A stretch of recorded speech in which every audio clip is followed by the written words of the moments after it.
یہ بھی آیت دلیل عقلی ہے، اور یہ تیسری دلیل عقلی ہو گئی۔ وَجَعَلْنَا فِيهَا رَوَاسِيَ، اور بنائے ہم نے اس زمین میں پہاڑ، لنگر، پہاڑوں کو زمین کو روکنے کے لیے بنایا گیا۔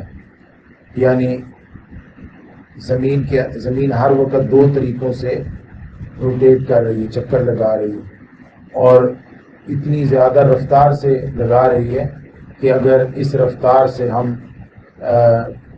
کوئی مشین چلائیں تو اس کے اوپر جیسے جوسر مشین ہوتی ہے تو وہ چیزوں کو توڑ پھوڑ کے رکھ دے، لیکن زمین دو مختلف طریقوں سے حرکت کرنے کے باوجود اپنے اندر جو اس کے چیزیں ہیں ان کو توڑتی نہیں ہے، وہ اسی طریقے سے محفوظ ہیں۔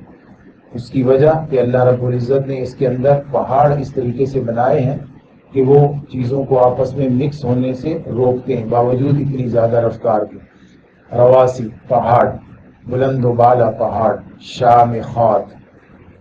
اگر ہم پہاڑوں کی بلندیاں دیکھیں تو سب سے زیادہ بلندی ماؤنٹ ایوریسٹ کی ہے، اور اس کی بلندی تقریباً 8,849 ہے۔ 8,849 فٹ بلند ہے یہ سطح سمندر سے۔ اتنی بلندی والا پہاڑ کسی انسان نے نہیں بنایا اور نہ ہی کسی دوسری مخلوق نے بنایا، یہ صرف اور صرف اللہ رب العزت کا بنایا ہوا ہے۔ اسی طریقے سے K2 وہ بھی 8,611 فٹ ہے۔ تو اتنا بلند پہاڑ زمین پر یہ کسی اور مخلوق نے نہیں بنایا بلکہ صرف اور صرف اللہ رب العزت کا بنایا ہوا۔ یہ پہاڑ انسان کے لیے بنائے گئے ہیں، اس کے ذریعے سے ایک طرف موجود انسان دوسری طرف موجود انسانوں سے محفوظ رہتے ہیں، یعنی ان کی حفاظت کے لیے بنائے گئے ہیں۔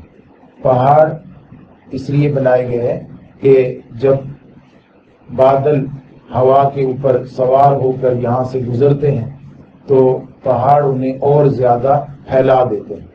جیسے ہی وہ پھیلتے ہیں تو ٹھنڈے ہوتے ہیں یا پھر برف کی شکل میں گر جاتے ہیں، وہ پانی بخارات جو بادلوں میں موجود ہوتے ہیں، یا وہاں سے اگر گزر کر آگے چلے جائیں تو وہ پانی کی شکل اختیار کر لیتے ہیں اور برسنا شروع کر دیتے ہیں۔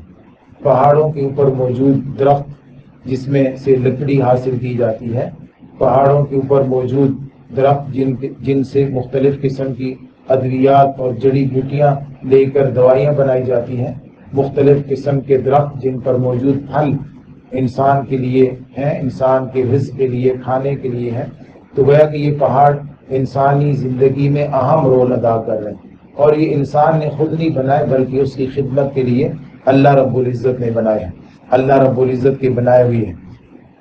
پہاڑوں کے اندر موجود چراگاہیں جن سے انسان کے جانور اور مویشی چارہ حاصل کرتے ہیں، اور ان پہاڑوں کے اندر موجود مختلف قسم کی معدنیات جن سے انسان جو ہے وہ مختلف چیزیں بناتا ہے، لوہا ہے، اس میں سونا ہے، ان میں چاندی ہے، ان میں مختلف قسم کے قیمتی پتھر ہے، ان میں نمک ہے، ان میں یہ مختلف معدنیات کے پہاڑ، بہت بڑے بڑے پہاڑ انسان کے فائدے کے لیے اللہ رب العزت نے بنائے۔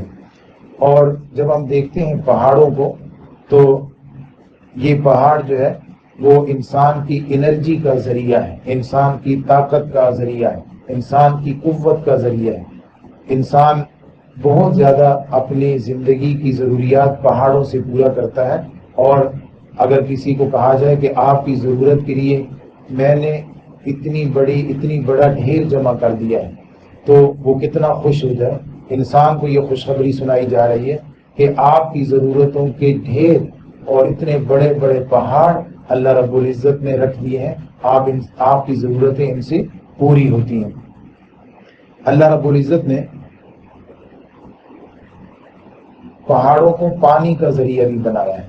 پانی، ہم جتنے واٹر ریسورسز دیکھتے ہیں اس میں سے اکثر جو ہے ان کا تعلق پہاڑوں کے ساتھ ہے۔ وَأَسْقَيْنَاكُمْ مَاءً فُرَاتًا، اور ہم نے آپ کو پلایا پانی، میٹھا پانی.